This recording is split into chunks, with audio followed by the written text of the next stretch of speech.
Assalamualaikum warahmatullahi wabarakatuh. Halo, gue Heni. Perkenalkan, nama aku Dafar Nugroho dari kelas Bulbe. Kali ini aku akan membacakan teks PPT anekdot. Oke, teks anekdot.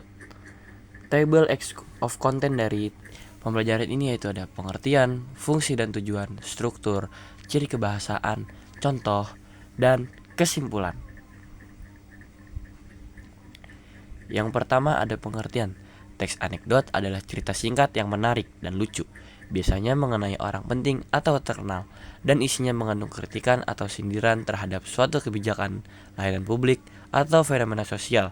Meskipun lucu, tujuan utamanya bukan sekedar menghibur, melainkan menyampaikan kritik dengan cara yang halus dan cerdas. Fungsi dan tujuan. Teks anekdot memiliki fungsi dan tujuan utama, yaitu menyampaikan kritik. Tujuan utama adalah menyindir atau mengkritik masalah sosial, politik, atau layanan publik dengan cara yang tidak langsung. Yang kedua ada menghibur. Meskipun ada kritik, anekdot tetap harus lucu dan menarik agar pesan dapat diterima dengan baik. Dan yang ketiga ada memberi pelajaran, mengajak pembaca atau pendengar untuk merenungkan fenomena yang dikritik.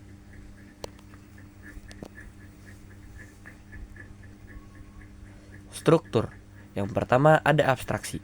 Bagian awal teks yang berisi gambaran umum tentang isi cerita. Ini adalah bagian pembuka yang menyatakan latar belakang atau konteks cerita. Yang kedua ada orientasi, bagian yang menunjukkan latar belakang terjadinya masalah, yaitu waktu dan tempat atau tokoh. Ini berfungsi untuk membangun cerita dan memperkenalkan situasi. Yang ketiga ada krisis, bagian inti dari anekdot, di mana terjadi masalah, keanehan, atau hal yang lucu. Ini adalah puncak cerita yang akan mengarah pada sindiran atau kritik. Struktur. Yang keempat ada reaksi, bagian yang berisi tanggapan atau respon terhadap masalah yang disajikan dalam krisis. Reaksi ini biasa berupa tindakan, solusi, atau pernyataan yang kocak. Dan yang terakhir ada koda, bagian penutup cerita yang berisi kesimpulan, komentar, atau makna dari cerita. Bagian ini seringkali menjadi penegas dari kritik yang ingin disampaikan.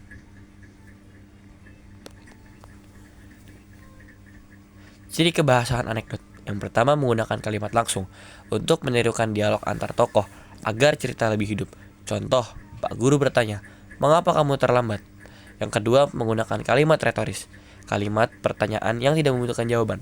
Fungsinya untuk menegaskan atau menyindir. Contohnya, memangnya ada yang gratis di dunia ini?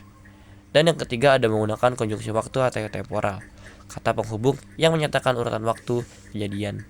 Contohnya, kemudian, lalu, setelah itu, akhirnya.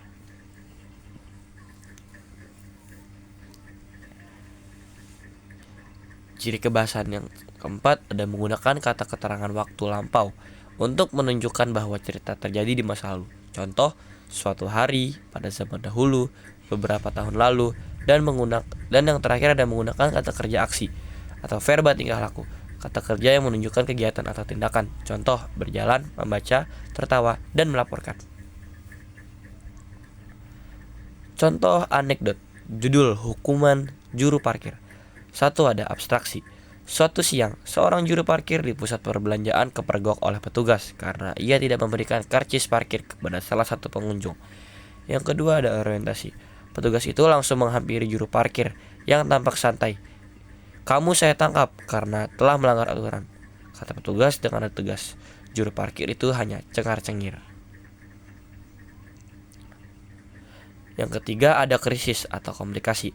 "Kamu tahu kan, kamu harusnya memberi karcis resmi kepada setiap pengendara, tapi kamu tidak melakukannya. Ini jelas-jelas pelanggaran." Petugas itu melanjutkan, "Kamu akan dikenai denda 10 kali lipat dari harga karcis parkir." Reaksinya itu, mendengar itu bukan takut, juru parkir itu malah terlihat gembira.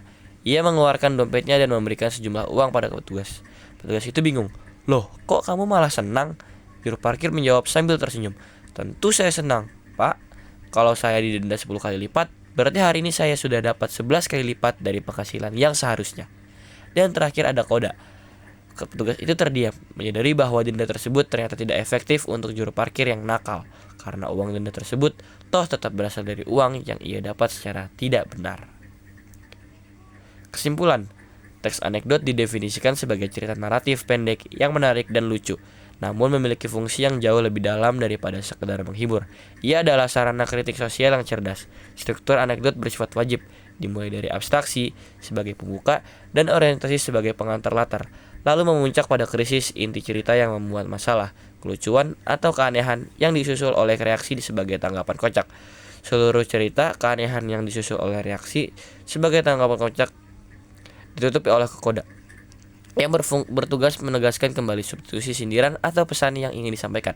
Dengan memanfaatkan fitur kebahasaan seperti dialog, langsung, dan konjungsi temporal, anekdot berhasil mengubah ketidakpuasan atau isu serius menjadi humor yang mengena agar kritik dapat diterima secara lebih halus.